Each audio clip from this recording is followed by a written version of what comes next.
The Mike and Tony Show is intended for a mature audience. Listener discretion is advised.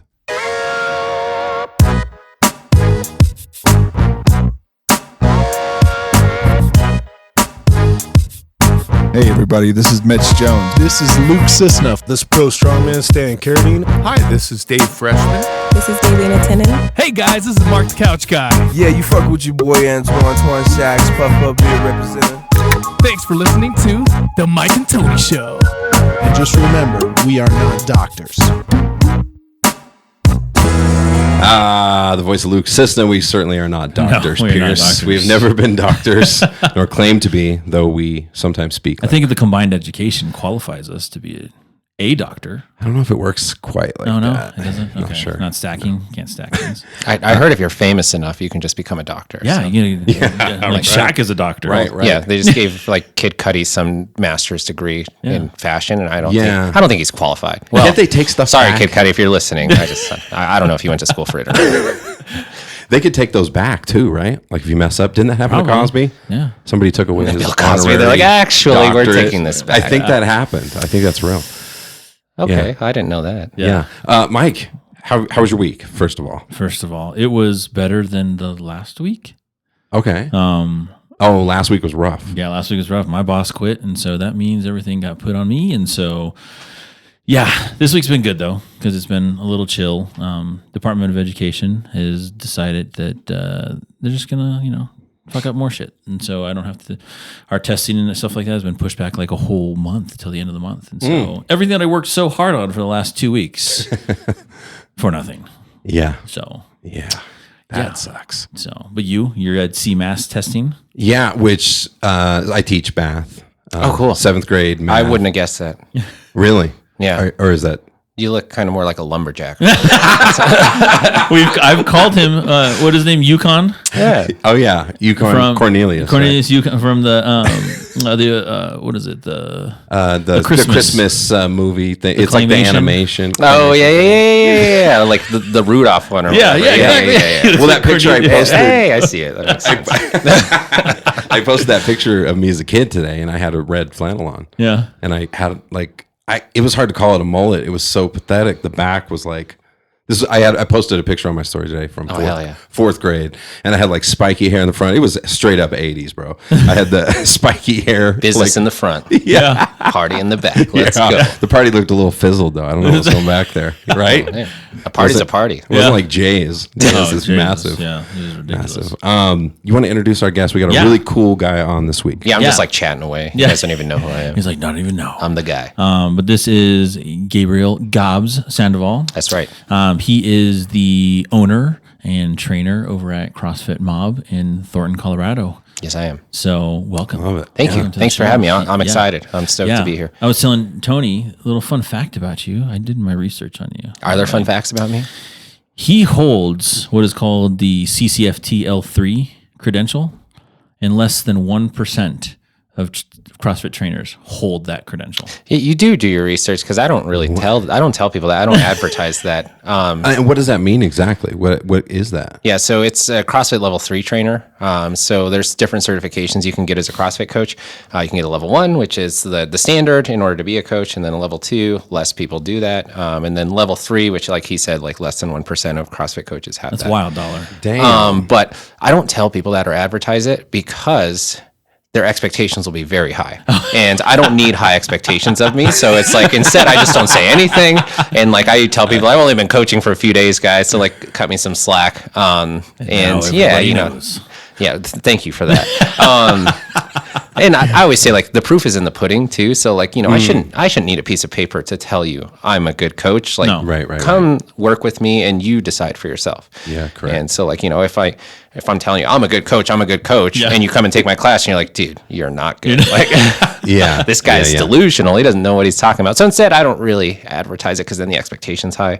So that at least if the bar's low, they'll be like, oh, he did pretty good considering he said he's not good at this. Like, What's surprise. what's the saying? The under-deliver and overpromise. That's right. Yeah, that's right. Right. I can understand that. Yeah. I respect it. Yeah, I don't want to overpromise and underdeliver. Yeah. So Yeah. but you do your research. Yes, I am that. amongst other things. They probably have like 19 certifications, but I don't ever talk about it or advertise them. But that's one of the most impressive ones. Oh, thanks. On there too, but I have degrees also, you know. Yes, I know. Yes. Do you what you study? He is from Metro. Mm-hmm. He has a biology major. Biochemistry. Nice. Yeah. Oh, tight. Yeah. So, but now he's in the world of fitness. Okay. Yeah. He's actually on the CrossFit rankings. You are getting better with age, by the way. I was looking at your rankings. I'm like fine wine, bro. Yeah. His rankings every year, he's like, boop, boop, boop, boop, boop. He's progressing higher and higher and higher. Wow, that's dope, bro. Yeah, I'm just trying to find out when my athletic potential is peaked, and I don't know if I'm getting there or not. But how old are you? I'm not willing to let go of it yet. How old do you think I am? You look young to me. Yeah, that's Very what I young. like. Don't let the earrings, necklace, and backwards hat fool you, and the Dragon Ball Z shirt. I'm 37. I'll be 38 in November. Oh wow, definitely would have guessed younger than that. Yeah, sweet. Yeah. Look at me go. Well, that's the it's. I don't know if that's good or bad. Or it's like, good, bro, man. you don't hold yourself like a 37-year-old. No. I think it's. Have you been fit your whole life? No, actually, majority of my life, I've loved activity my whole life. I've loved sports ever since I was like 6. I started wrestling, but there was a stage in my life where I got a little, like it was barely, but like a little pudgy. But then my older sister, she would call me like chubby and stuff, and I think it gave me a complex. And like so, since like 8th grade on, I've either been into not being chubby or like exercise, one of the two. I will admit, losing that weight from like 7th to 8th grade, I just didn't eat. So I had a very unhealthy relationship with food. But as I've gotten older, it's more exercise and like, doing things a better way. But yeah, so I've loved activity and stuff my whole life, but I did go through a slight chubby phase, or at least my sister did. I think that's important for people to hear too, because so many people relate to that kind of thing. Yeah. Oh yeah, like we talk a lot about food and the relationships with food and the relationship with the scale, and it can definitely be a huge like detriment for people, whether or not they don't know what to eat or eating too much or eating too little. So it really just depends. Yeah. But like, we got to be careful about the topic you ask me, because if it has to do with fitness or nutrition, I can easily just talk the rest of the podcast and not That's give you what guys, you're here for. and not give you guys any time. So That's what you're it's here like for. if you want me to dive, all of a sudden it's like, bro, we just listened to an hour and a half of some guy we don't even know, and I listened to it for these other two. So We just try to leave time for fun facts, and That's the main thing, yeah. last time we waited till when was that? A couple episodes Couple ago. episodes, We waited a till like minute. literally less than a minute, and we were like, oh, we didn't even get we got fun like facts, half 60 of- seconds, go. Yeah, that's pretty much Power what it was. facts. No. I'm glad. I love hearing all that, and I want to hear about everything, honestly, because I want to know more about CrossFit. I don't know a ton about it, but I would love to hear a little more about that story, like your struggle, and like, or like, I don't know why I'm calling it a fucking struggle, all dramatic, like we're at some fucking daytime so talk hard. show. Poor It's me. a Hallmark movie. No, but I think who doesn't want to be in super amazing shape? Like everybody wants to be, but in America, almost nobody is. Like barely anybody is. Yeah. And so I think everybody kind of struggles with like how you get there or like what that is. So I'd be curious, someone like you who've obviously super high levels of fitness. Like what was that Depends like? on who you're asking, but thanks. Yeah. Well, the stats speak for themselves, I think. Probably. So I actually find it, I take, I don't know if embarrassing is the word, or like I take shame because, I'm American, I love America. And we have something called an obesity epidemic in America, or maybe in the world, but definitely in America. And it makes me sad that that's even a thing. Yeah. Because, obesity is not a disease. It is a result of a lifestyle. Yeah. For most people. Now, some people do have genetic diseases. very stuff rare. Yeah. So, but for the most part, it's sad that we have to call it a disease or it's an epidemic in America. But there are things we can do to rectify this, or at least try to. And one of the biggest things is like, instead of like telling people what to do, it's just like my thing is like lead by example. And like I love fitness. And so my thing is like, instead of telling you need to be fit or whatever, it's like, I'm going to go first and I'll get myself as fit as I can and try to eat as good as I can.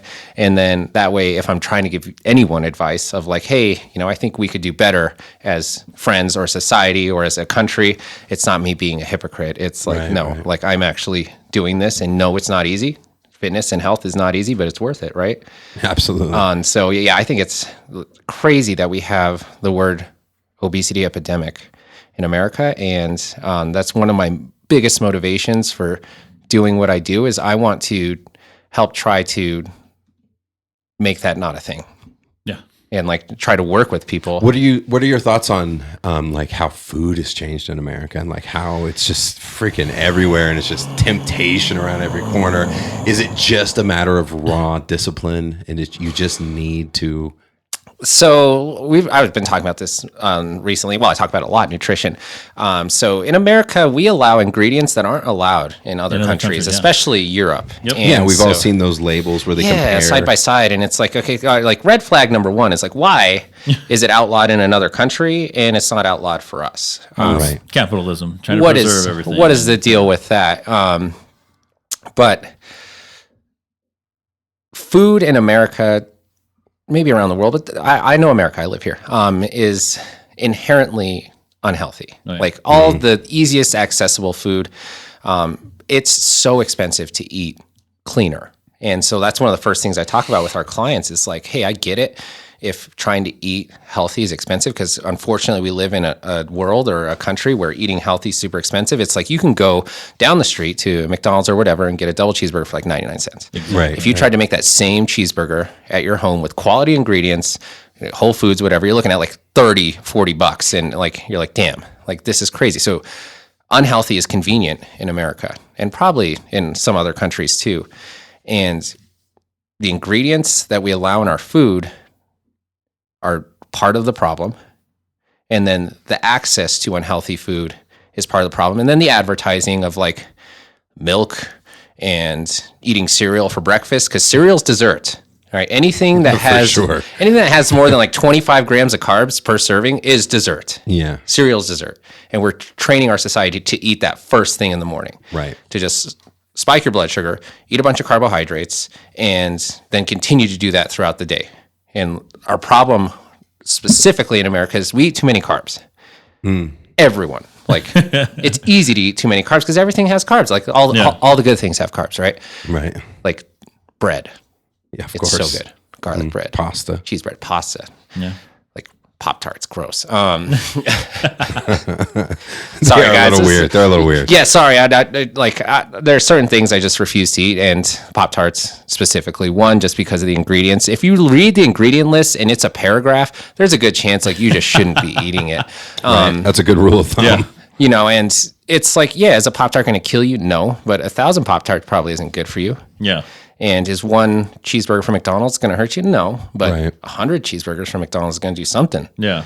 If you ever watch that documentary Super Size Oh, yeah. Me, like you see the effects on the person, but not only like what was crazy to me about that was you watch it and you see this guy changing, but you see his mind changes mental, where he's like addicted. Yep. And it's like, that's what we do to people in this wild. country is like, we get people addicted to this like unhealthy, convenient, bad food. And before you know it, it's almost like muscle memory where like, we're not even making decisions anymore. We're Correct. just kind of just eating what they're feeding us and without thinking about it.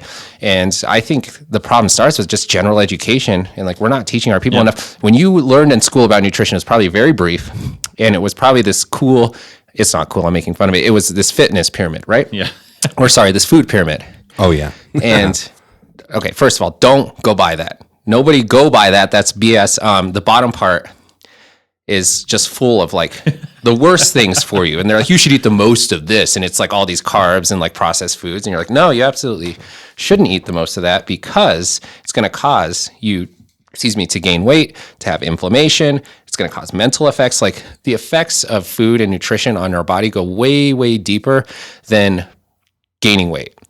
And I think that's what we fail to like realize as a society, or at least look into, or whatever. It's like, how is this affecting you? Not just like physically, how is it affecting you mentally? Like, what are these things doing, these chemicals that you're putting into your body? How is your body reacting to them?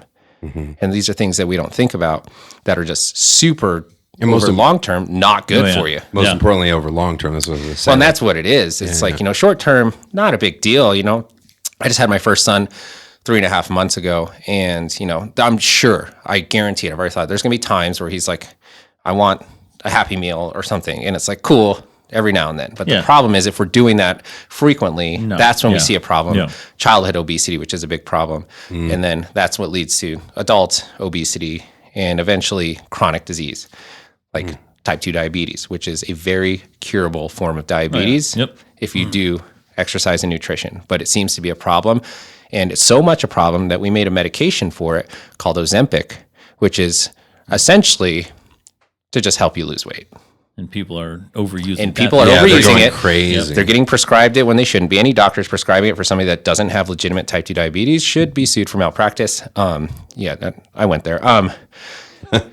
Because it is for an actual disease, and I know people that take it just to lose weight. Yeah, because they think it is the easy way out, right? The quick That's exactly fix, it. That's what we want. That's what everyone wants. They want instant gratification. Everyone wants the quick fix. I was just talking about this at lunch today. One of my family members got gastric bypass surgery.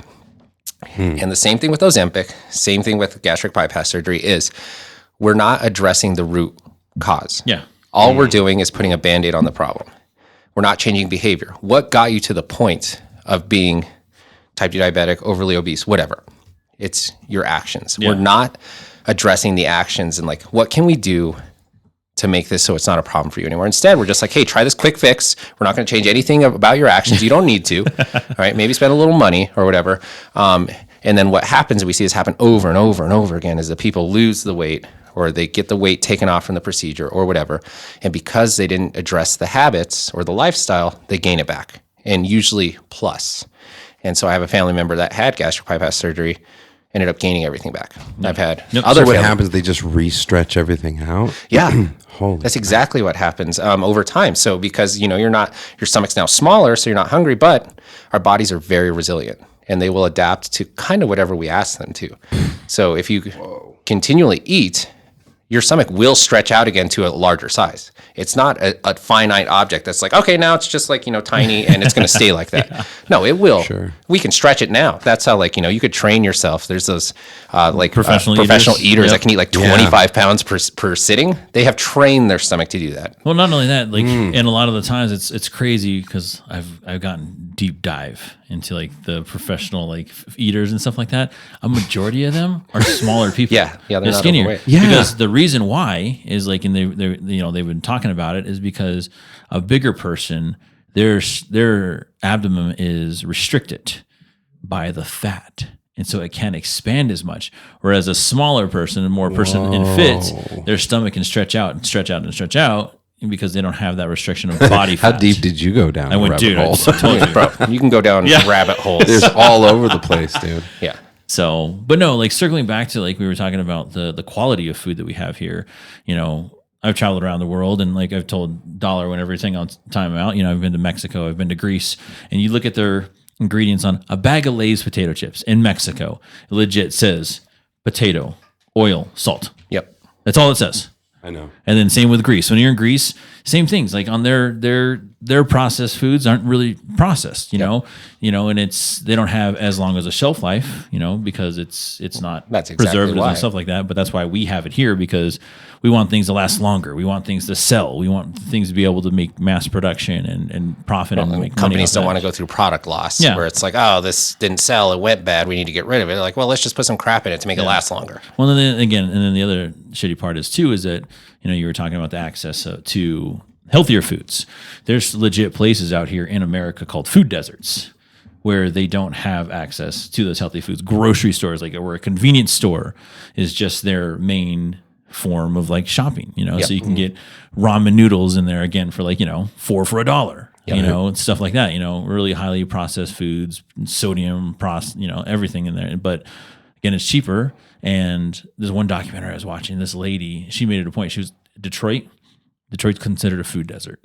And she has this food truck, and she makes it a point to drive way out of town, grab all these fruits and vegetables and bring it back to, her neighborhood and, sell it on the cheap. Oh man, she's a hero. Yeah. And so stuff like that, bringing in, and her educating people and stuff like that too about healthy eating and living. Surprised they haven't shut her down yet. Yeah. It's man, I swear, half the time you see someone that's speaking the truth, trying to do some good, and it's canceled. Yeah. You're taking money out of big corporations' pockets, canceled. I know, huh? Yeah. That's pretty much just how it is now. Yeah. And everybody knows it, but it sucks. Yeah, we still do it. It's okay. Yeah, crazy. So if somebody comes to you and is like just in a shambles, asking for a friend, and just really wants to get their self together, does have a history of diet. Piers, you know me for years. My weight has gone up and down numerous times. There's times where I'm just going really, really hard, and there's times where I just fall completely off. So after that cycle, I know that has long-term effects on your metabolism and all that kind of stuff. Somebody in that state, where do you start? Like what's That's a great question. The answer is, it depends. So I always say, and I've been doing this a long time, that there's two types of people. And so there's the type of person that, if you know yourself, that does really good with let's just dive in head first, cold turkey type of stuff. These are rare people where it's like, we're going to start you off. Like, you're like, I know, like, this is kind of like the person I am, where it's, as soon as I got into like actual exercise and stuff, I was just head first in, exercising 5 days a week, eating good, like making sure I'm getting sleep and never rest. look back. Yeah. And that's not majority of people. It is some people. Yeah. So you have to do a little bit of probing just to figure out what kind of client you're working with. But for the most part, most people are going to be kind of like the frog in the pot, the boiling water. We want to slowly introduce change to where it's not so dramatic. Because if that frog were to go from nothing to jump into boiling water, you're going to jump right out. Or the frog will jump right out. But if you slowly heat up the water. Good analogy, yeah. They don't really notice as much change until before you know it, the water's boiling, and they're like, "What the hell? I didn't realize." Cool. So usually that's the type of people we deal with, and I'll talk to them. And because I work at a gym, we also offer nutrition, but our main breadwinner is fitness. I tell them, "Hey, let's just start with exercise. Minimum 3 days a week." So anyone listening, in order to get results from exercise, like actual noticeable results, you need to work out at least 3 days a week. And that's the minimum. The more fit you get, the less you have to lose, the more you need to work out. So, I work out. I should be working out right now. No, I'm totally kidding. So I tell them, let's just start you with a routine of just consistent exercise. And once we can do that, then we can think about adding things. And usually it just starts with the exercise. It's like, let's start exercise 3 days a week. Perfect. We've been doing that a month, 6 weeks, something like that. You've been really good. Let's add a day. Cool. We're at 4 days a week. Awesome.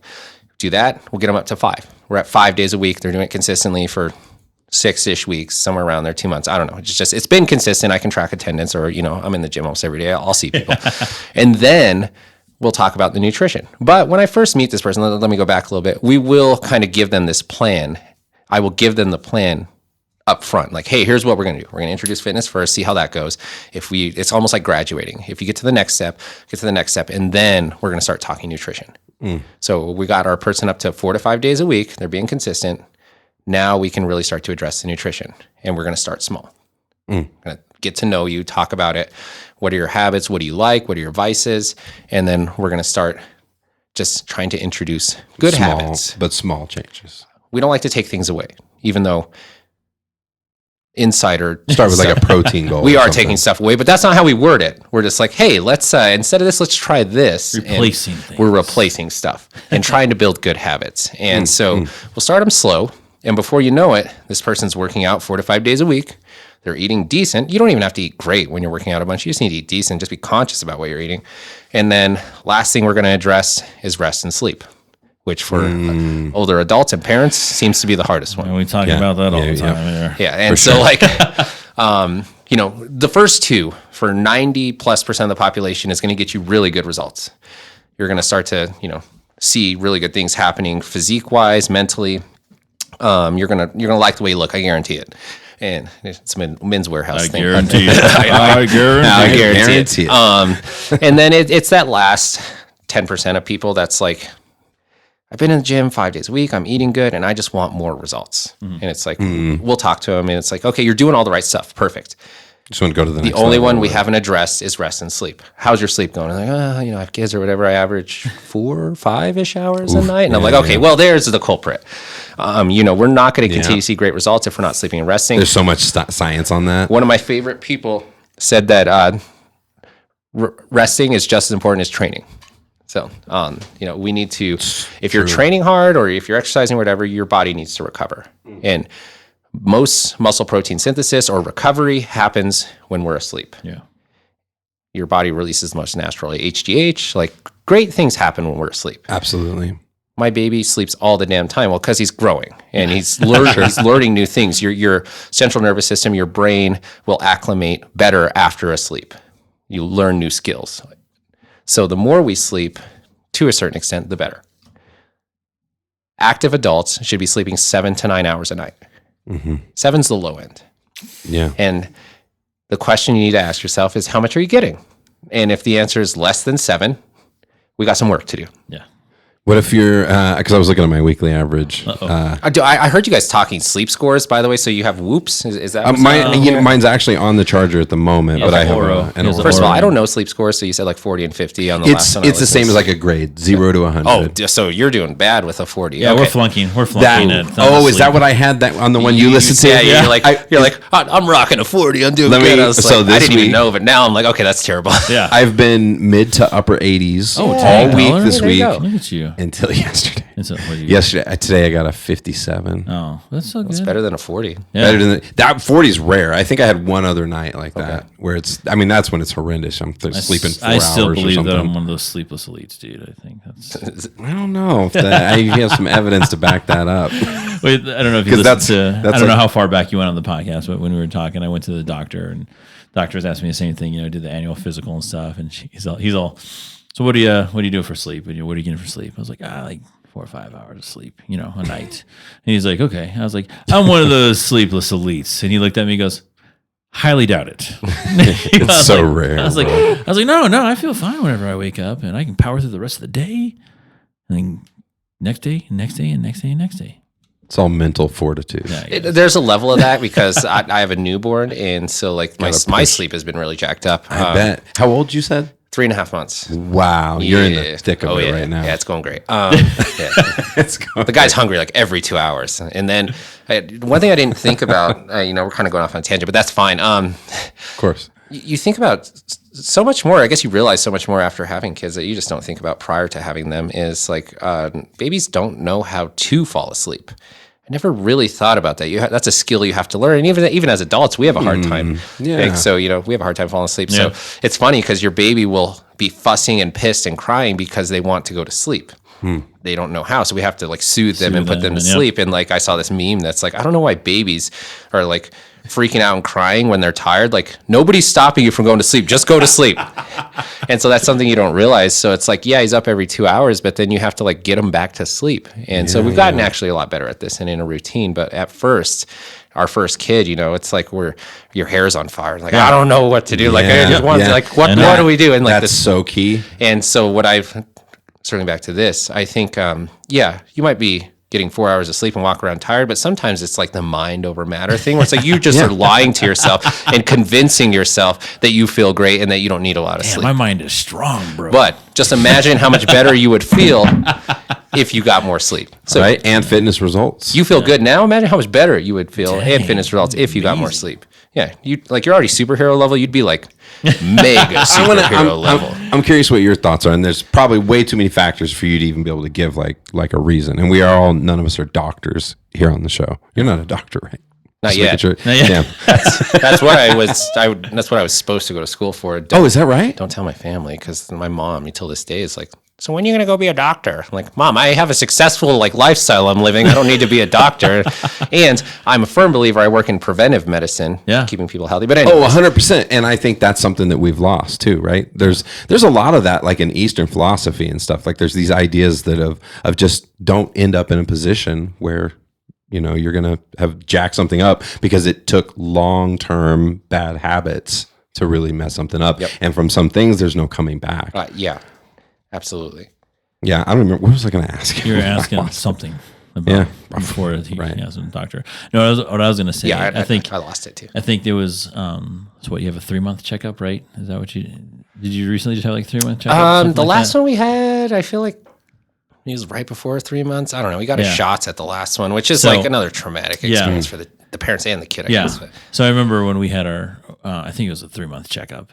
And, again, we're new parents. We don't understand. And so it was like, talking about like, yeah, and, I'm waking her up every 4 hours to eat and this and that, even through the night, I'll wake her up and feed her and everything like that.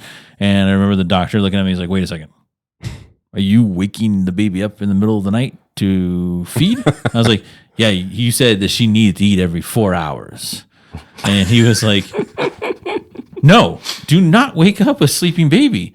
She was like, she will wake up when she is hungry. Yeah. He's like, and then you go feed. Right. And I was like, okay. I was like, so tonight, don't wake her up.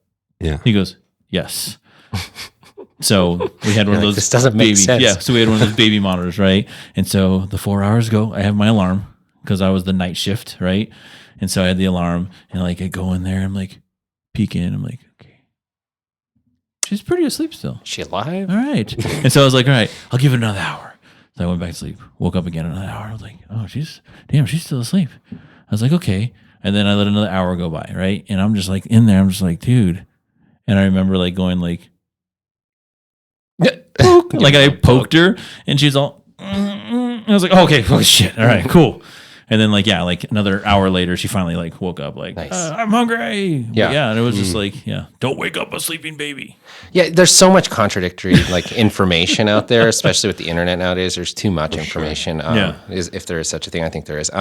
And my wife is constantly reading stuff and be like, oh, it says every 2 hours, and we need to do this, and we can't sleep train them till they're 6 months old, and blah blah blah blah blah blah. And I'm like, oh my gosh. I'm like, I know this is my first kid, but like I know that there's a lot of gray area with kids and being a parent. And I hear stories, and every kid's different. Yeah, and some kids, the parents that are like, oh, we come from the hospital, our kid slept through the night. It's like, I just want to choke you. But and then there's other ones like, oh, after a year they still were waking up, and so it's like there's just so much difference, so much wiggle room. I hear friends that are like, oh, we sleep trained our kid after like 5 weeks.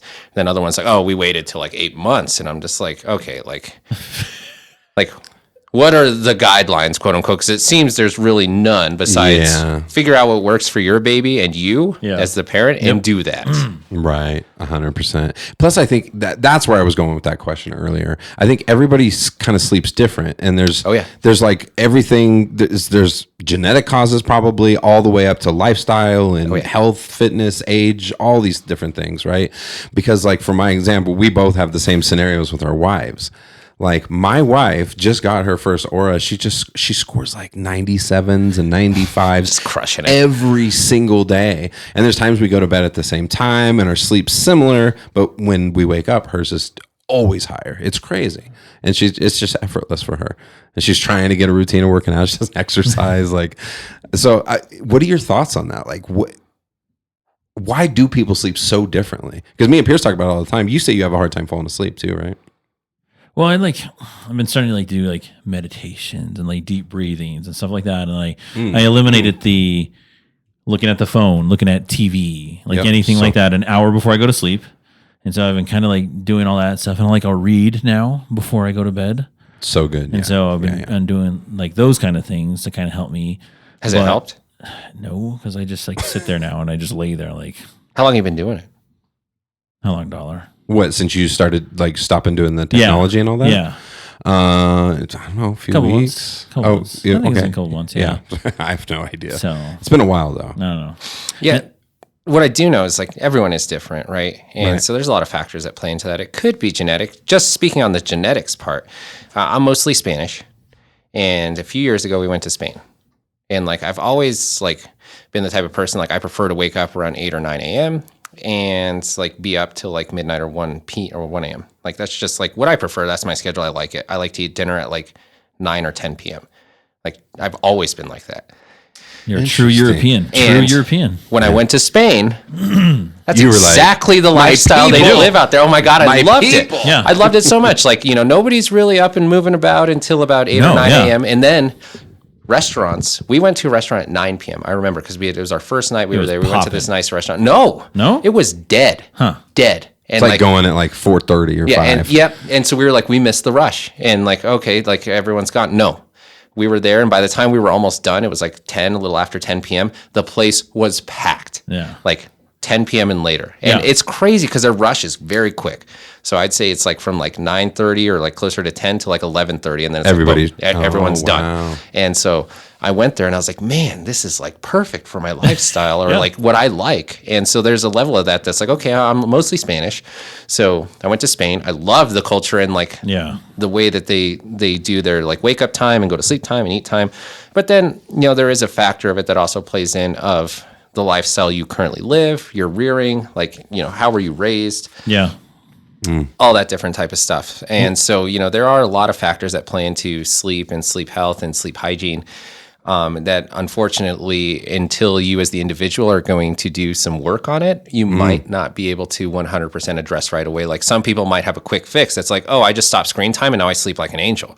Well, he's like, I've been trying this for freaking months and it's not working. And so it's like, okay, we got to try something else. We got to try something else until you find what works for you. Or it could just be as simple as, you know what, your natural bedtime's midnight. Yeah. And so you can try to force it earlier, but your body just doesn't want to go to bed. I don't think my boss is going to like if I come to work at 10 o'clock. See, that sucks. That's always the thing, right? I work at 10 o'clock. It's work is that's what makes it so challenging. Because we have this like natural biological clock. Yeah. And so there is a level of genetics that play into that. But then, there's also lifestyle and stuff. Not saying you can't be trained to do better, because that's absolutely part of it. It's called sleep hygiene, where it's like we can train ourselves to sleep better. But the problem with training, just like exercise training, is it takes focus and work and consistency. And if you're not willing to do it, it's not going to work.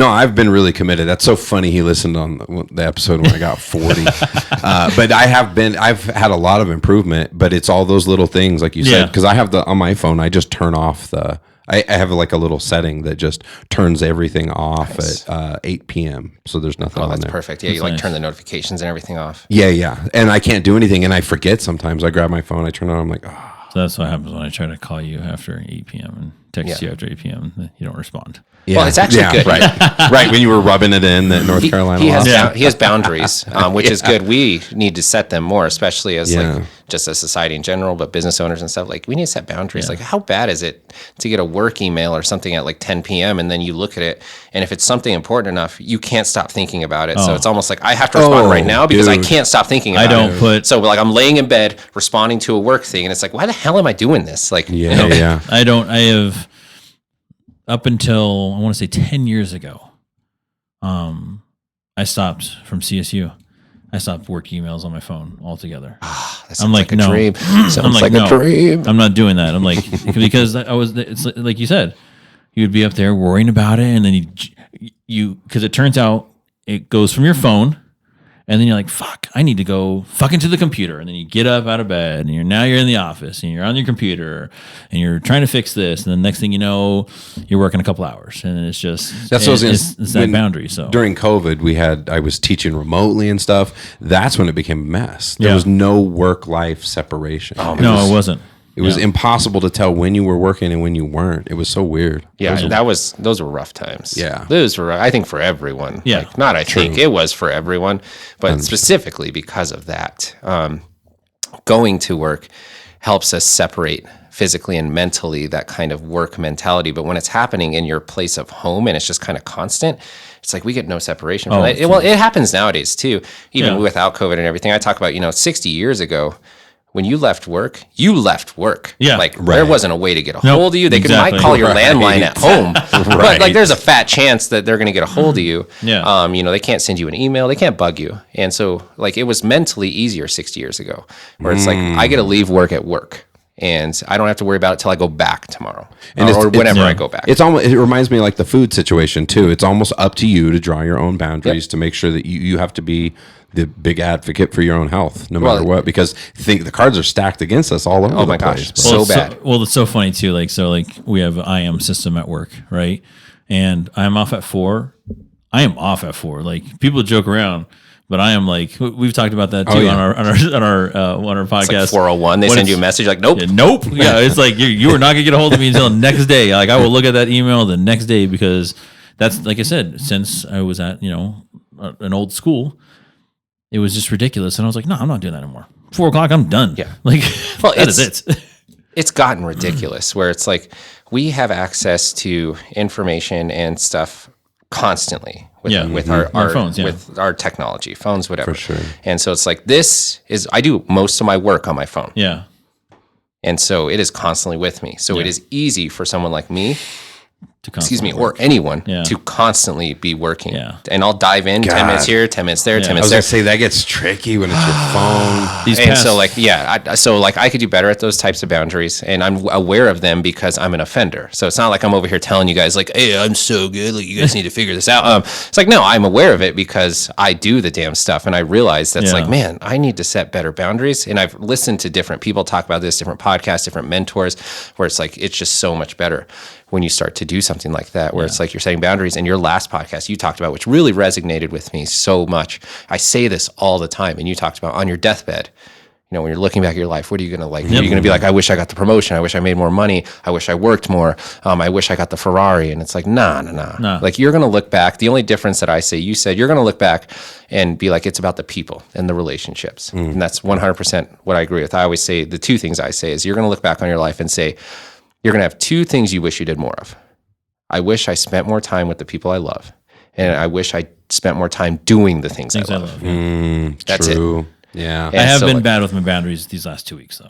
Because I have been sitting past That's confession time. Yeah. I have been sitting past the computer past like TBH. 4. So yeah, but and life goes in seasons. Yeah. I always tell people that. Like For there are sure. seasons of life where there's probably going to be seasons where you're working way more than you want to, but it should only be a season. And for a teacher, it's literally a season. So because you get the whole damn summer off. Which is why I realize that's why the sleep thing sucks about when you have a job that you love and you're passionate about and it requires a very early start. And then you have like I have a family life. I have 3 kids, my wife, everything. It's very difficult to get. I would need to get to bed at 8 o'clock, 9 o'clock. It's just not possible to be able to get that because I know my natural sleep cycle because it happens in the summer times when I don't have to be anywhere. I stay up later and I wake up later and I feel great. And you're getting the amount of sleep you need and your body and mind feels great because it's more natural for you. Right. Man, so one of my pet peeves, you guys were talking about this on the last podcast. I don't like to complain much, but one of my pet peeves is morning people that take pride in, not only do they take pride in, okay, cool. You can be proud you wake up at 4 a.m. every day. I don't really care. Morning people that try to make other people feel bad for not being morning people. Because society has let them get away with too much.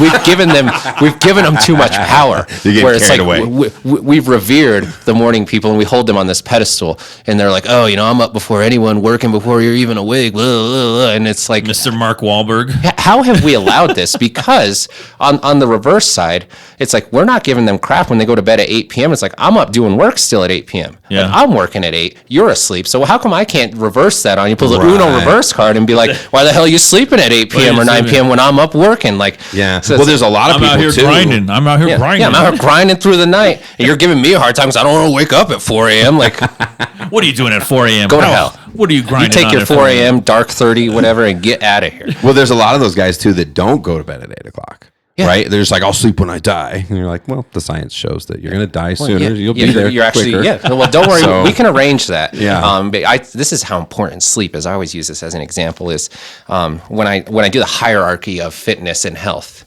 the pyramid, right? Okay. Like the food pyramid we talked about earlier, everything circles back. I love the serendipity. So on the bottom, your most important thing should be rest and sleep. Okay. And then nutrition, and then activity, exercise stuff. This is a question I've often asked, and like you said, there is a plethora of confusing information out there. Yeah. Oh yeah. So it's nice to hear this from you. Yeah. Because I trust. I can just. Oh, thanks. Well, I can just tell. I mean, obviously, clearly, there's evidence you're physically It's fit. the smile, I guess. Yeah. Yeah, maybe. Or the fact that you're 37 and you look like you're like in late 20s, early thanks. 30s, maybe. Like I said, don't let the backwards hat, earrings, and chain fool you. The Dragon Ball Z shirt. But the reason why I say that, and so it makes perfect sense if you think about it from a logical standpoint, sleep and rest are the most important. Yep. Because if you go 2 weeks without exercise, what's going to happen to you? Probably not much of anything. If you go 2 weeks without eating, you're probably not going to be, it depends on how much you have to lose, I guess. And like most people would maybe survive. We'll even say a week. Most people survive a week. If you go a week or two without sleeping, you're probably going to die. Definitely 2 weeks.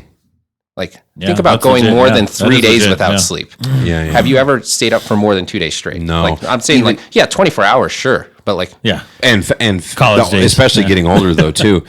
Even one night, you're Foxville the next day. They actually did a study on, I don't want to say where, but a long time ago during World War II, where they kept people awake as long as they could. And after 4 days, the minds and bodies, but minds started to fall apart. Oh yeah. And after 5 to 6 to 7 days, they started dying. And so like, that's how important rest and sleep is. And that's what I tell people, like, it's true. That's the priority. You need to prioritize rest and sleep because that's how important it is. Our body needs it so much. And then nutrition, and then exercise last, which sucks because I'm a fitness, I'm a fitness professional, enthusiast, whatever. But if people are asking me, my mom's this person where it's like, if I can only choose one, exercise or eating good, which one should I do? Nobody talks about the sleep. I'm like, you should eat good. Yeah. Because I remember reading somewhere, like they call it like the 85-15 rule, right? Yeah. 85% nutrition, 15% exercise. Yep. That sounds right. Yeah. Well, there is that cliche saying, which is very true. Abs are made in the kitchen. And it's absolutely 100% true. Yeah, it takes a level of activity or exercise, but at the end of the day, your body fat percentage isn't going to get low enough to have visible abs unless you are focusing on nutrition. Yeah. Like, that's just it. For sure. Because, I know, and I'm sure you guys know people that work out constantly, but they eat whatever they want and maybe drink a little too much. And it's like, you look like you've been in bulking season since you started working out. Does he know Couch Guy? Yeah. He sounds like he knows. By the way, Couch Guy was here today. Guy on the couch? Yeah, he took his microphone. Shucks. And had bad news about the computer. That's going to be a little longer. So. God, Mark. Yeah, so like one of my favorite celebrities that does this is Drake. So the guy talks about working out and stuff, but bro, you look like you've been in bulking season since I've known you. Yeah. So you need to cut. And that's nutrition and alcohol. Obviously, he makes a ton of money and lives an amazing lifestyle. But if I could afford $250,000 of champagne, maybe I'd drink more of it. But that's not the case. And I do like to have visible abs, so it takes a level of focus. Yeah, when you like to feel good. Well, that's also a side effect of eating good and exercise is, man, you don't realize, and society doesn't realize how good you can feel until you actually put the work in and feel that way. We get so used to feeling bad. We get so used to having brain fog or random headaches or stomach aches or joint aches. Yeah. Right. Which everybody just writes stuff off and pops an ibuprofen. Yeah, exactly. Oh, bro. I don't take anything for that reason is because these are markers of your body telling you something's wrong. Well, we've discussed before,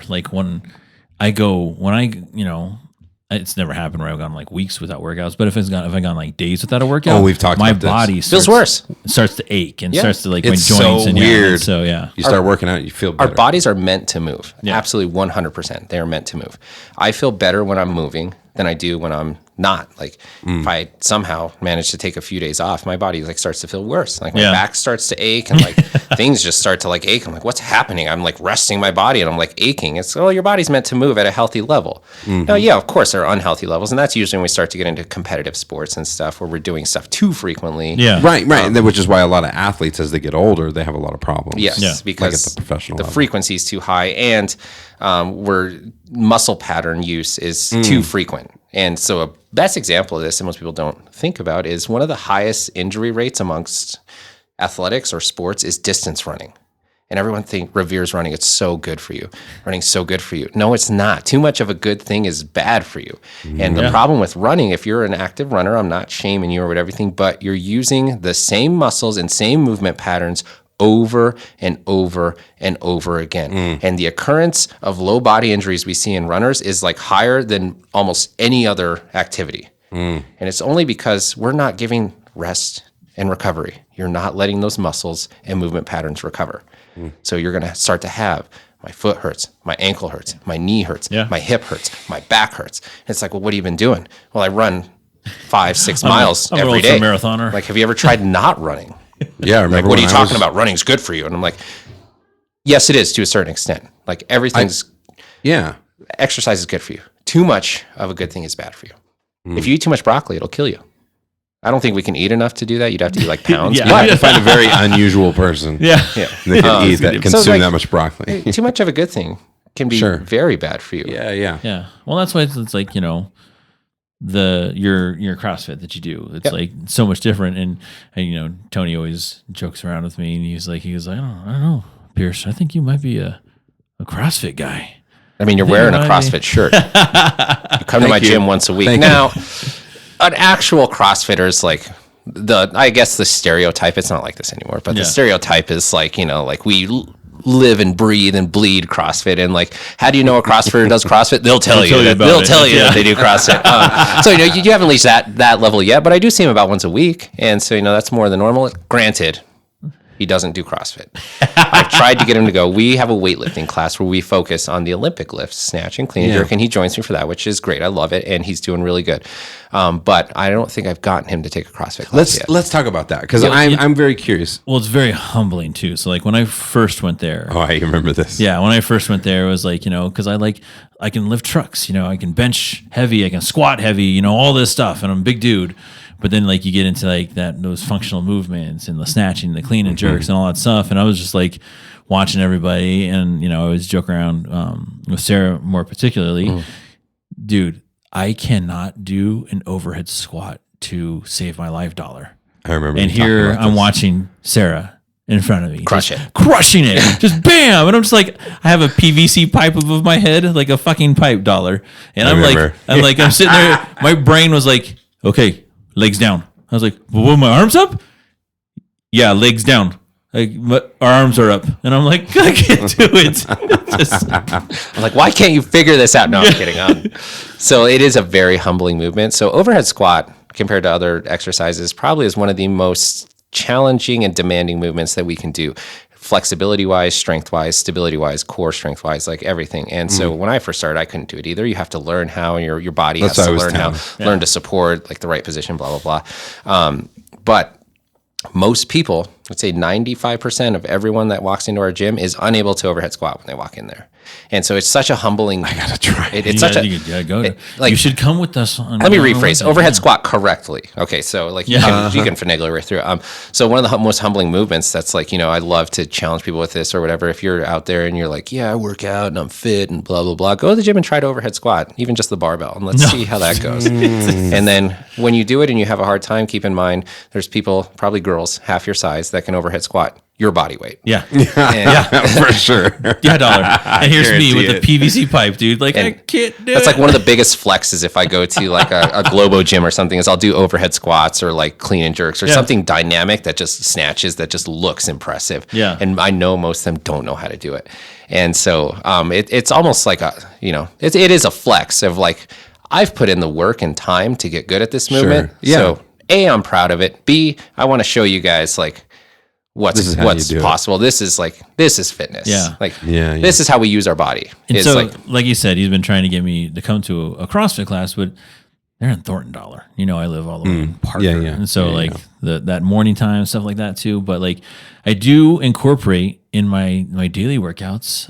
I have been doing like working out, like doing like snatches and stuff like that on regular stuff. And I have noticed like strength going up on like, presses and bench and all that stuff. And just like how you were saying that one day, you're like, your shoulders are looking ridiculous. I was like, oh, dude, because I'm doing these overhead squats. I'm doing these presses behind the next snatch grip presses. Yes, I'm doing those and just it's bouncing out. I was like, so you need to go one day, dollar, on a Wednesday. Well, okay, so I want to ask you about something specific. Do you happen to have ever heard of the Mind Pump podcast? No. It's one I listen to regularly.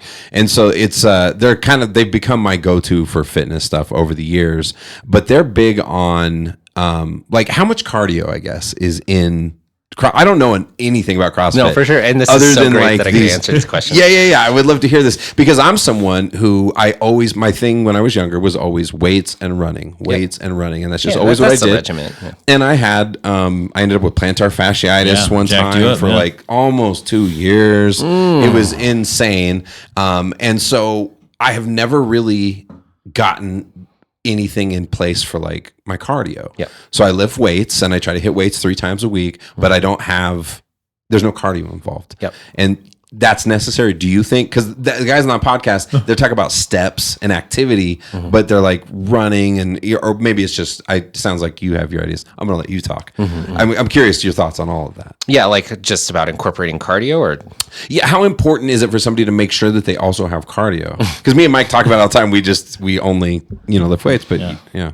It is very important. So every aspect of fitness is important, and we shouldn't neglect anything, specifically cardio, which is an easy one to neglect once we learn to lift weights or do certain types of lifts, curls and bench press. Especially because it's so fun. It can be boring, so for sure. But CrossFit, I have a joke about it that is, everyone's like, what do you do for strength? I'm like, oh, we lift weights. And like, what do you do for cardio? I'm like, oh, we just lift weights faster. So, and that's a joke. There's a level of that. But cardio is very much an important part of body health, exercise, mind health, everything. Your body will feel better if we can find the right way to incorporate it. So cardiovascular endurance is super important. The cool thing about CrossFit is you're working on it every day because we work on 10 general physical skills every time you're in the gym doing a CrossFit workout. There's very rarely that we will not work on one of these 10 general physical skills. And cardiovascular endurance is one of them. And we're going to work on it every time you come and see us. And so you're going to get better strength-wise, power-wise, cardiovascular-wise, stamina-wise, balance-wise, accuracy-wise. Acura. I drive at Acura, by the way. Yes, we're in Thornton. 120th in Colorado. Yeah. Come and see me. We have a free trial week. And, I'd love to work with you or anyone. And I always say, because this is true, I love fitness. And so find what works for you. If you love freaking your Peloton and it works for you and you're healthy and fit and you like it, keep doing that. But that's Chones, by the way. That is Chones. That is Chones. That's all he does. DJ Chones. DJ Chones? Yeah. What? You guys know him? Yeah, he was on the show. That's my brother's friend from high school. Yeah. He works with him. Yeah, that's my brother. My brother Alejandro Sandoval. That's his friend. What's his real name? Mario. Yeah, Mario. Yeah. Yeah, he used to come to my house when I was a kid. Like DJ Chones, shout out. Small world dollar. Whoa. Yeah, you guys should get my brother on here. So, but that's crazy. He lives in Washington, but they went to school together. My brother's a Marine and stuff. But yeah, I know DJ Chones from when I was a little kid. Oh yeah. He probably didn't remember you. I know he remembers my brother. So I'm sure he will. Yeah. He remembers everything. I was like 6 years old. So yeah, he inspired me to post my picture. Yeah. That picture of me when I was a kid. DJ Chones loves his Peloton. Tell him I said what's up. Yeah, he doesn't lift weights, he doesn't do any of that stuff. But Peloton's his thing. He's whatever works it. for you. And what I was getting at is like I always say CrossFit isn't for everyone, but I think everyone should try it and you should decide for yourself. It's like stop listening to the opinions of people that maybe don't know anything about it or what you see on social media or TV or whatever, blah, blah, blah. Go try it for yourself. I'm a big proponent of the proof is in the pudding. And everyone likes different exercise modalities. That's why we do them. That's why Zumba is a thing. People like it. That's why Peloton's a thing. Yoga's a thing. Hot yoga, CrossFit, F45, Orange Theory. That's why these are all things. Bar, they have trampoline fitness. And so that's why they exist is because people like different stuff. So go find what you like and let's frickin' move on a consistent basis. Yeah. And that's what I like about his thing. Like he has his podcast Off the Couch. And he always talks about that too. He always talks about gyms, and that they should offer 3 days, and he's like, if they don't offer 3 days, come to my gym. I'll give you, a 3 day. You gotta know if you like it, and check it out. But like, dude, like the CrossFit Mob, it's clean. It's a nice gym. It's huge. Where exactly is it in Thornton? 120th in Colorado. Like on the corner. There's like, we're next to like a Big R and like a Chinese place called Heaven Dragon and but in the Wingstop. A Wingstop. Yeah, there's only 3 approved restaurants in our shopping center that my members can go to that I tell them. Yeah. But yeah, it's like around all that stuff. Okay. But it's an awesome gym. And like his mission statement is... It's on the wall. It's on the wall. And it's what is it? To positively impact the surrounding community by sharing a passion of health and fitness. Boom! Bro, you don't even like come to the gym that often, and he knows that. Hey, you're doing your That's research. Incredible. Yeah, look at you. Like, hey, I'm impressed. Thank you. Did you use a flashcard? Really cool. No. You got like a photographic memory? No, just what is it called? The dyadic memory? Something like that, dyadic memory or something like that. No, I'm a steel trap. Dollar knows this. Like when I see something that like, and also when I see things that like resonate and that are impactful. Okay. That's something. So it impacts. Okay, good. That's the point. So that is our mission statement. And our core values are on the wall as well. So it says it right next to there because, I'm a firm believer that's like, if we don't have an idea of where the ship is going, how do we know where we're going to end up? So at least, like if you walk into my gym, you see our core values and you see our mission statement. And I always tell people when they first join, I'm like, hey, these are our core values, mission statement. And if this is something you can get on board with, you're going to love it here. And our mission statement involves community. Community is huge in just life in general, making communities with people, relationships. But it's huge. It's a reoccurring theme on the show. It's huge in CrossFit. And that's why CrossFit's so intoxicating for a lot of people is they don't realize until they go try it that, damn, this is more than exercise. There's like this whole community. That's why some people call it a cult. I don't really care what you call it. We're chasing after fitness. Yeah. So I'm proud to be part of a cult that chases after health and fitness. But our core values have the word community in all three of them. We have 3 core values. We're a community of people that work hard. We're a community of people that get results. And we're a community of people that support each other in that process. And that's awesome. I love that. And like community is huge. And so if you like the mission statement, the core values, you're going to get along great with us. And it's like when I go to the class dollar, it was like everyone's welcoming, and Gabs does like a question of the day. Yeah. I try to make them up. It's hard after coaching for the amount of years I've been coaching, like thousands of different questions. So we've had some repeat questions, but I think of a question of the day, and I don't know. I think it's more for me. Like I really enjoy it, and some of the members I think roll their eyes at it or whatever. So how did you get started with this, and how long have you been at it? That's a long story, but I've loved exercise and fitness my whole life, right? Mostly just activity. Growing up, I did wrestling and basketball and football, and then I really got into skateboarding and snowboarding. So I just love being active. Really did everything. Yeah, I actually moved to the mountains for a year when I was younger because I wanted to like try to be a pro snowboarder. I used to compete and stuff, but then I quickly realized that it's good, but they're just on a whole nother level. I didn't have the time to commit to it, so and also hockey, right?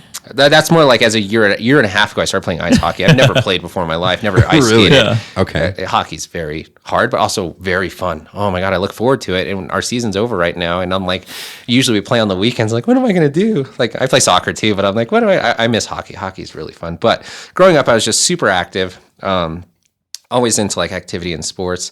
And then when I was in college, I really got into exercise. Like had a good regiment. I thought it was the perfect regiment where I was working out like 5 to 6 days a week, and I had my lift day, my run day, my lift day, my run day, my lift day. Yeah. And so that is a very common split that people have. Yeah. And I thought it was I thought that I had come up with the best way to do this. And I was like, I am a genius. Exactly. I'm like, I'm more fit than everyone else, blah, blah, blah. And like I'd get people come up and ask me in the gym, like, damn, how'd you get so lean? Well, I was very lean. I wasn't very muscular. Like I just didn't have a lot of body fat. Yeah. I weighed like 150 pounds at the time. How tall are you? 5'11". And I weigh 190 now. So 150 pounds. So this is 40 pounds heavier. Yeah. And so, yes, I was very lean, very cut, but it's because I was over exercising and not feeding my body the way I needed to. And I didn't know at the time. You don't know what you don't know. But anyways, so I was like, I got the superior workout routine. Like I'm crushing it. And my older sister, Desiree, and my other brother, Raphael, were doing something called CrossFit. And they lived down in Colorado Springs at the time. And they were like, hey, my sister's like, hey, you should try this CrossFit thing. I was like, nah, like that sounds stupid. I got my own thing. And so my brother came up to visit me one time.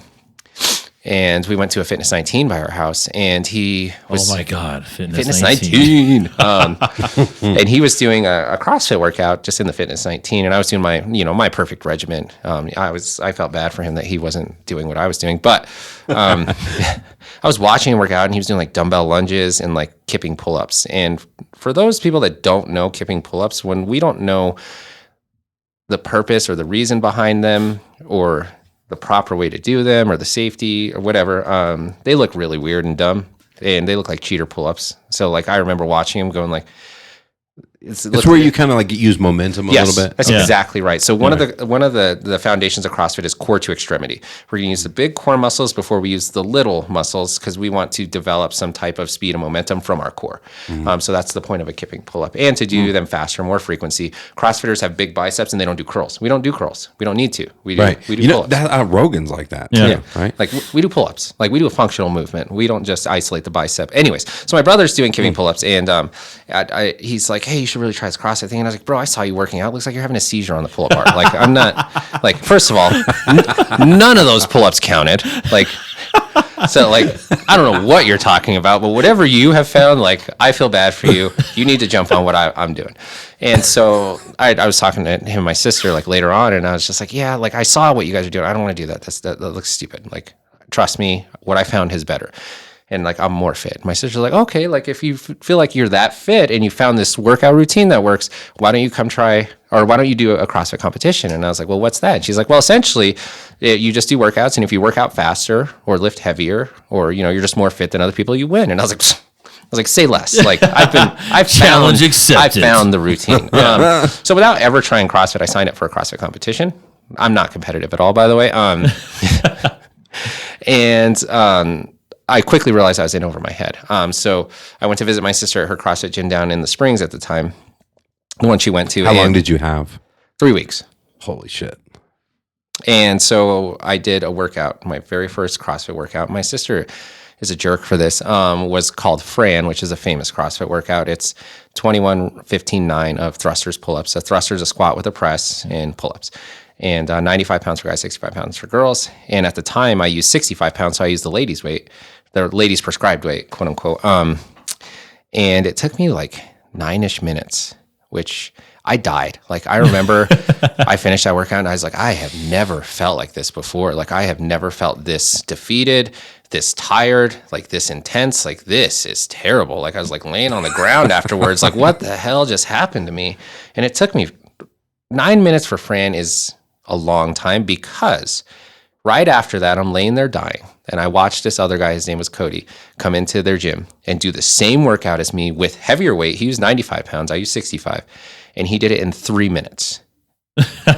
Less than half the time. Like a third of my time. And immediately I was like, I'm clearly not in as good a shape as I thought, because this guy just absolutely crushed me. And he looked fine after he finished and kind of just walked away. And I feel like I want to die. 20 minutes later, I still want to die. And so I hate sucking at stuff. But then I had this like epiphany that's like, you're not as fit as you thought, dude. Like, you thought you were in this great shape. And like, clearly, if you can't keep up with these people, like, they're way more fit than you. And so that's kind of what hooked me in. It's like, I want to be that fit. I thought I was really fit. I'm not. I want to be that fit. And so that's kind of what hooked me. So I practiced. I ended up doing the competition. I got 10th out of 20. So it didn't do terrible. But this was at a time when CrossFit and CrossFit competition was a little newer. It has developed so much more as a sport in the past 14 years. This was like 14 years ago. And that wouldn't happen nowadays. But, you know, I got 10th out of 20. So halfway through, not bad. But from then on, I was just hooked. Like, more so for me at the time when I first started was the competitiveness of it and the results, where it's like, I had never seen fitness results like that before. Like, through my perfect routine, didn't see the results I was seeing when I just started doing CrossFit. Like, even like 2 weeks in, I was like starting to see results like physically and like mentally that I was like, I've never seen. I'd been working out for years and I was like, I'd never seen anything like this. So like, I was like, man, we must be onto something here. Kept doing it, started coaching it, became an owner of a gym, and I still do it 6 days a week. I love it. I think this is my honest 100%. It's biased. I want to say unbiased. My opinion is it is the best way on the planet to be overall healthy and fit. And I will take that to the grave. I will literally die on that hill. Because these are all stigmas that I just hear, right?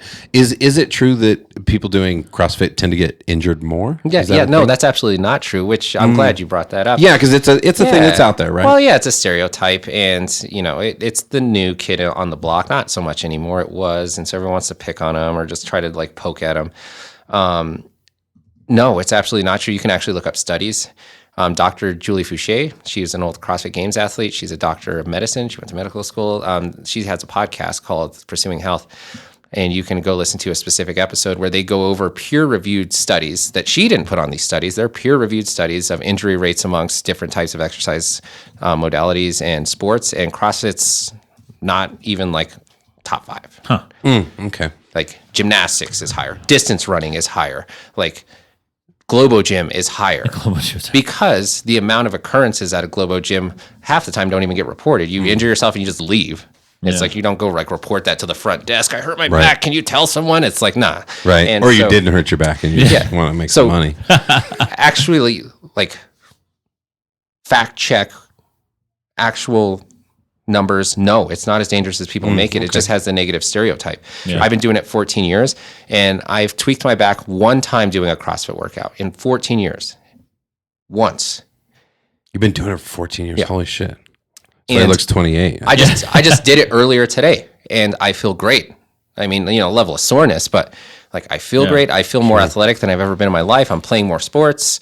Like I still like. What are your thoughts, Pierce? Because like right now I'm I'm going to the Philippines this summer. Right? You heard me. I want to get fit. I hear all the stuff about CrossFit. I mostly listen to Mind Pump, and they really do seem to have a thing where they feel like it's just, you should just be lifting weights, clean nutrition, and you can up steps. Activity's great. Sports are great, natural things, but you don't necessarily, CrossFit is just a little too much. It's too aggressive.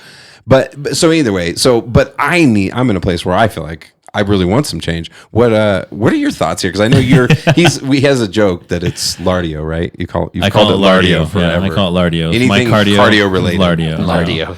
And so my perception of CrossFit all the time before actually like doing it and doing the stuff that you guys do at CrossFit Mob was the whole Kenny Powers meme. Where it's like, CrossFit, I'm not trying to be the best at exercising. I play real sports. Yeah. And so that's like I always thought. I was like, yeah, dude, they're just really good at exercising, really good. And then when I went to... It is true, though. Yeah. When I went to my first... It is, exercising. It is the best at exercising. Because when I went there, again, same mindset like you did, right? I'm like, I'm a big dude. I can lift a lot of weights. I can do all these things. And then I got there. I was like, the fuck? What the fuck is this? Like, this is what? Like, it was just, again, and I always told, Sarah that, and just, I was like, it was humbling. It was like, and I do like I said, nowadays I incorporate a lot of those workouts in my daily stuff. And then I have a day out of the week now dollar, what I call, I've told him this before, Gabs, and I told Sarah this before too. I call it weak shit Mondays. And so that's the stuff that I work on that I'm like the weakest at. And so I've been doing like overhead squats on these things. He's been teaching me stuff, and and so that's what I do on Mondays only. I just work on all that weak shit, and because I've only seen a benefit of me getting stronger doing those workouts. Would you consider going and like trying to commit for a while and like do it regularly instead of just the strength training all the time? I like an incorporation of everything on that too. I really like his gym a lot, but it is really fucking far for me. Like, it's so especially far. for you, bro. Yeah. Damn. So. There's CrossFit close to you. They're all over the place. I know, but they're not CrossFit you have Mob. That's also true. And we actually are starting to have a reputation for being a good gym. On his Google, he's a 5-star. It's a perfect 5-star reviews. Wow. On his we have Google 2 reviews. No, I'm kidding. No, there's like 160 reviews. That's awesome. Perfect 5 stars. Yeah. Oh, that's fantastic. That tells you something right there. Yeah. Yeah, we got a good community. We got good people, but like, it's like if you take pride in what you do, then your hard work's going to pay off. Yeah. Just like anything in this world, any other profession. I'm telling you, dollar. The gym is immaculate. Yeah. Like, we try. Relative for CrossFit, it is a very clean, very good, very big gym, because most CrossFit gyms aren't. And my goal is to raise that industry standard for our industry. It's like CrossFit has been around long enough that it is no longer about this rugged back door or garage fitness. Like, it's like now we need to start competing with bigger gyms. So it's like, not only do we need to offer the best way to get fit on the planet, but it's like, what else do you offer? Do you have a clean facility? Do you have amenities? Do you have showers? Like, do you have locker rooms? Blah, blah, blah. That's just, if you're not having that growth mindset on the cusp of what's next for whatever it is you're doing, you're going to get left behind. Well, and I think the key is, like you were talking about, community.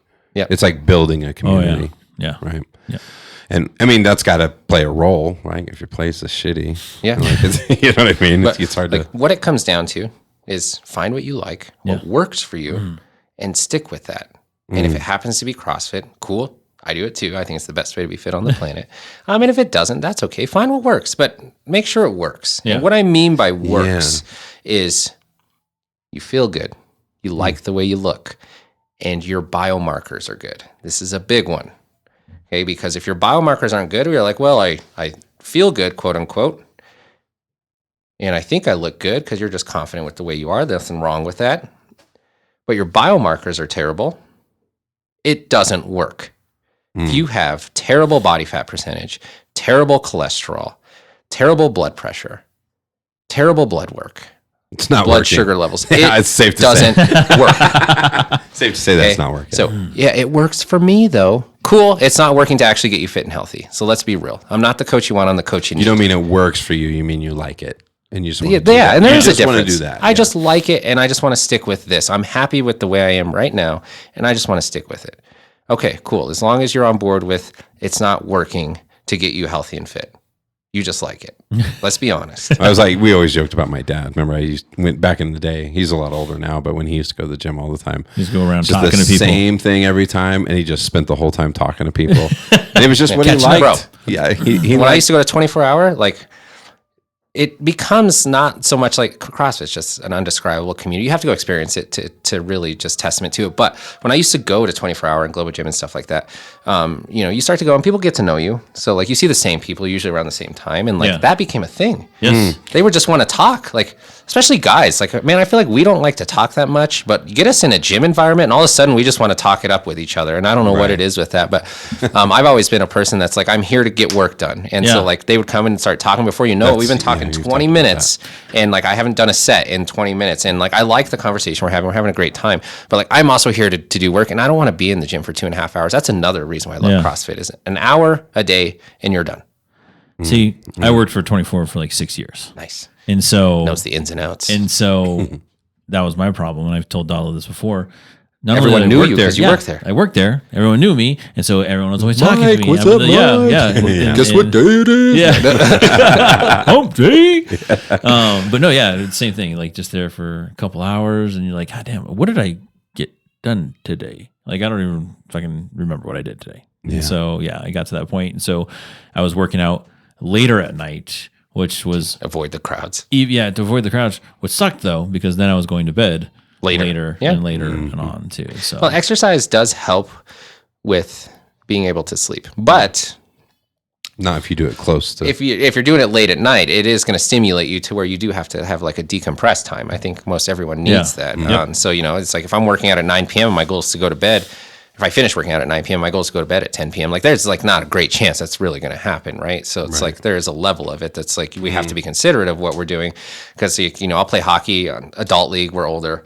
We'll have games at 10 or 11 at night, and I won't be able to fall asleep till like 1 or 2 a.m. because we don't finish playing until midnight. Don't get home till 12:30 or 1. I'm just I'm like charged and ready to go. I'm amped up. It's hard to decompress and go right to sleep from that. Yeah. So it's like, that is a detriment to working out late if you're trying to be on a good sleep schedule. It's like, fit it in when you can, but at the same time, exercise is supposed to be good for sleep. It absolutely is. It will help you sleep or make you more tired. It won't fix your sleep. It will help. So those of you like, I exercise and I still don't sleep great. Well, it just probably helps. It doesn't make it better. But, there is like, you have to be smart about it. Like, don't finish working out at 9:30 p.m. and expect to fall asleep by 10 p.m. That's not realistic. Yeah. Right. You need at least like. See, and that's like 2.5, tonight. I'm 3 thinking hours. about Pierce. There's a possibility we're going to a concert tonight, maybe. Yeah. But that's what I'm like. But it starts at like 10:30. I'm like an old man. I'm like, Yeah. oh my god, it's 10:30. a I just got a Friday. 50 score last night. You better take your earplugs, man. Because that's the thing is you ruin your sleep sleep cycle, cycle. yeah. over the weekend, and we all do it like every weekend. kinda. Every now and then it's fine. It's just when it becomes a consistent habit, that's where we start to see detriments and mentality, health, blah, blah, blah, blah. But it's like, I'm a firm proponent too. It's like, let's live this life. Let's enjoy this life. Like, Yes. to a certain extent. Talking about music, Dollar. Yes. We need to ask him. the question. island question. It's the first time he's ever been on the show. Yeah. So we asked this to every guest that we have. You are on a tropical island, deserted. You're trapped there. There's a way to play music, but on your journey to this deserted tropical island, only one album was survived the crash with you. What album is that you're listening to over and over and over again? The sound. That's such a great question. So while you're thinking about it, I already have an answer. Oh, I love it. Love it. Well, it's one of two, but I do need to pick one. So let me mentally pick one. I'm going to say it's Drake. Like, so it's going to be a Drake album. So just to throw that out there, he's my favorite artist. And it's going to be his. Why is the name of the album leaving me right now? It's a newer one where all the emojis are pregnant emojis. Why am I not thinking? I love this album. He's finding it right now. It's either that one or Thank Me Later. And I'm pretty sure it's going to be that one. And I'm so mad at myself. Certified Lover. Certified Lover Boy. God, I love that. And Okay. So that one. Certified Lover Boy. All right. Boom. And I would love it for the rest of my life. And a lot of it's because that's funny. You were making fun of Drake earlier too. Yeah. Well, or not. I mean, just poking. He looks like he looks like he's in Vulcan season, bro. And Drake and I are kind of fighting, so it's fine. He doesn't know it, but he's canceled 3 shows in Denver that I've had tickets to all 3 of them, and I'm starting to get a little upset with him. He's my favorite artist, but it's like I can only take so much abuse. Yeah. Why 3 canceled shows? The reasons are always dumb, and they're very vague, and they're not the real reasons. I know. Yeah. Like I think he has like an ex here or something that he doesn't want to come see, or a baby mom or something he's trying to avoid. A or DNA like test pending. Something like that. I can't go to Denver, bro. Yep, for sure. And so he keeps canceling his shows, but he says it's like, oh, he hurt his ankle, or like the logistics, they can't get the. Yeah, that was the last one. Was his logistics? We logistically can't make it happen. I'm like, you have more money than like half the planet. Like, so this last one he canceled for is because he has a tour at this point in time, and then trying to make it to Denver and set everything up between that, he can't do it. Yeah, it's the lamest excuses. And so like, But if you're having that experience as a super fan, other people are. Well, and like some of my friends are making fun of me because they know how much I like Drake, and they're like, "Oh, what do you think? He's canceled." You're gonna go see Flake. I'm like, it's hard for me to defend him when he's screwing me over constantly. You're gonna go see Flake, bro. There was Flake. My brother calls him Drake the Mistake. There was actually a story on the news about this, that this guy had gotten tickets for his birthday, and his whole family flew out. Because he didn't cancel till a few days prior to one of his shows, and his whole family had flown out here and stuff, spent all the money on the tickets, and and then he cancels, and like they were on the news because they're like, this was a big birthday or whatever, and like the whole family flew out, and we had all these plans, and like now what? And it's like, bro, you just screwed all these people over. So it's one thing to cancel your show; it's a whole nother thing to cancel it last minute. When all these people are counting on it. I don't know what his life's like, but when the ones that were canceled for you, was it well in advance? No, because the one that was on the news where it was like on the 19th, I forget, of like January or something, and he canceled it like the 15th or the 16th. Like it was like, it wasn't that far out. And that was my birthday present. My birthday's in November. My wife bought me tickets. They were $700 tickets. And I was just so sad. I bought a special shirt that I had made, like, and he canceled on me. Damn. Now I know what it feels like to be broken up with. No love, and it hurts. And fans. Now I'm a certified lover boy. So yeah, I don't understand that, but I do really love his music, and it speaks to me. And I like his style of music and what he talks about when he makes his music. And my wife and I have a lot of songs we bond to, and that's why I picked Certified Lover Boys. We have more songs we bond to in that album than Thank Me Later, which our wedding song is in Thank Me Later, but it's only like the one. So nice. Like Race My Mind by Drake. Certified Lover Boy. Man, I love that song. You guys go check it out. It's a rendition of Rick James' song, Give It To Me, Baby. Yeah. No. When I came home last night, you wouldn't make love to me. It's like a remake of that. But it's just the way it's done is just so tasteful. And his producer, 40, his name's Noah Shabib. His producer, I love his style. Like if he could be the producer for every artist, I feel like that would be great. Man, I just really like. What do you like in production wise? What do you like? Like the beats? Like the harmonies, the sounds, like he incorporates just a lot of sounds that resonate with my frequency, I guess. I don't know. I've heard that music speaks to people. Certain music speaks to your frequencies, and like it just makes you want to move when you hear the right stuff. And like I don't know, I just hear it. Like the sound, like they incorporate a lot of piano. I love the piano. It's like one of my favorite things to hear.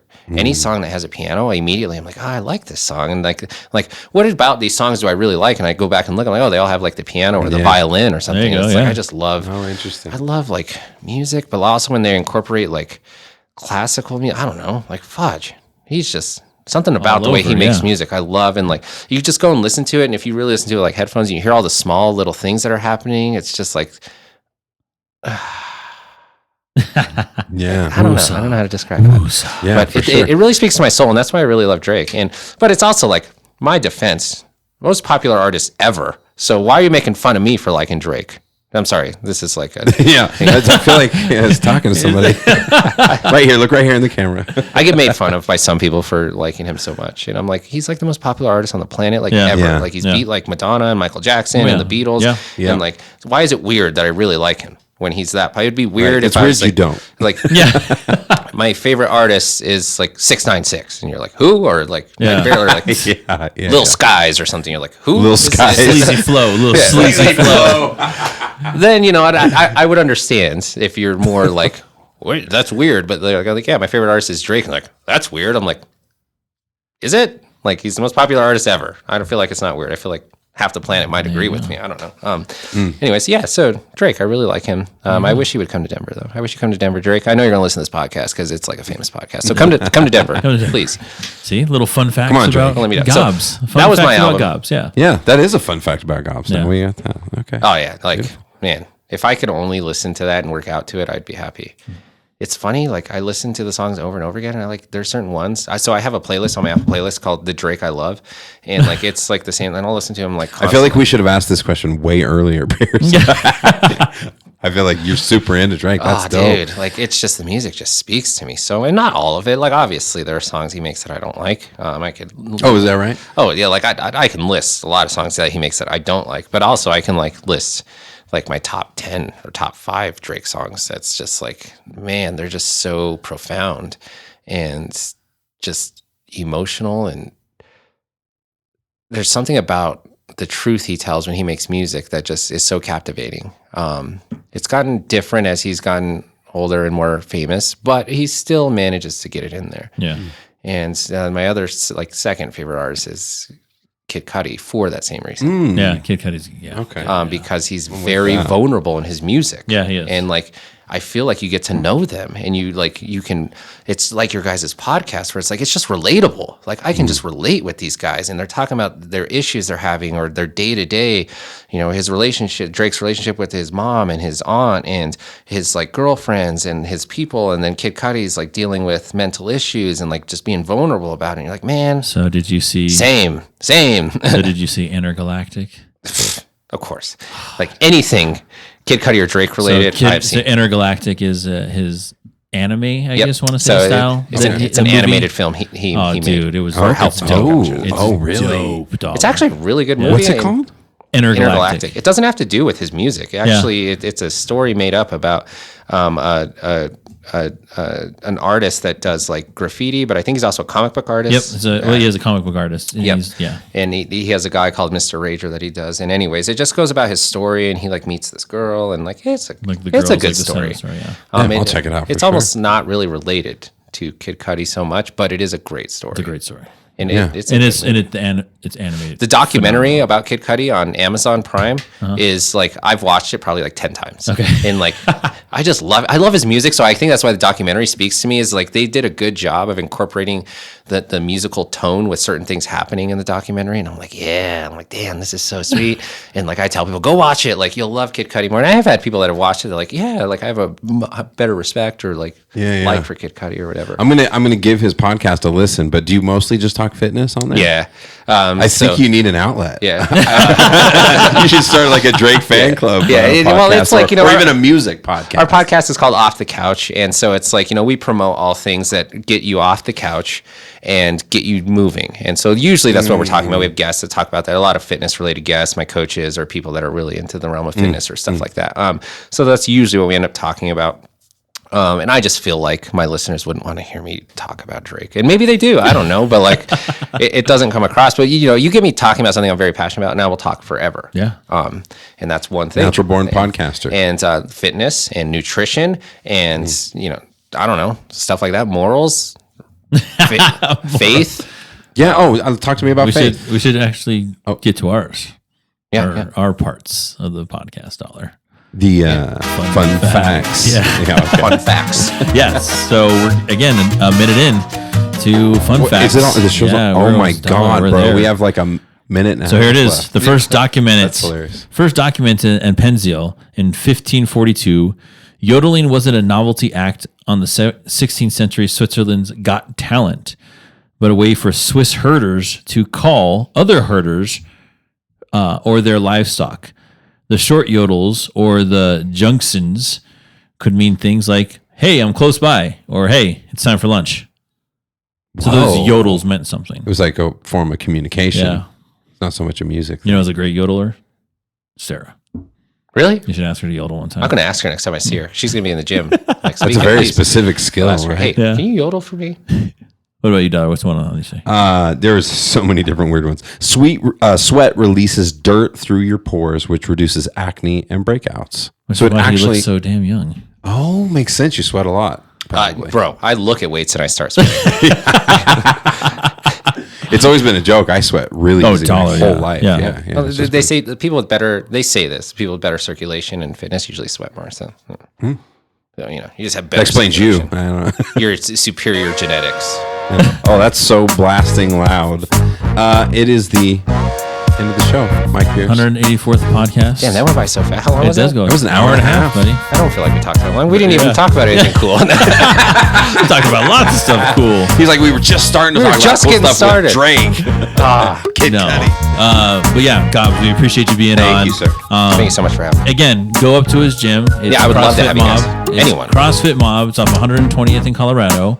And also check out his podcast. It's Yeah, Off the Couch podcast. We're on Apple Music and Spotify and YouTube. Nice. And we're going to get back to regularly getting episodes out to you guys because I know I got to give you what the people want. That's more of us. More Gabs. Love it. And with that dollar, it is a wrap. Cheers.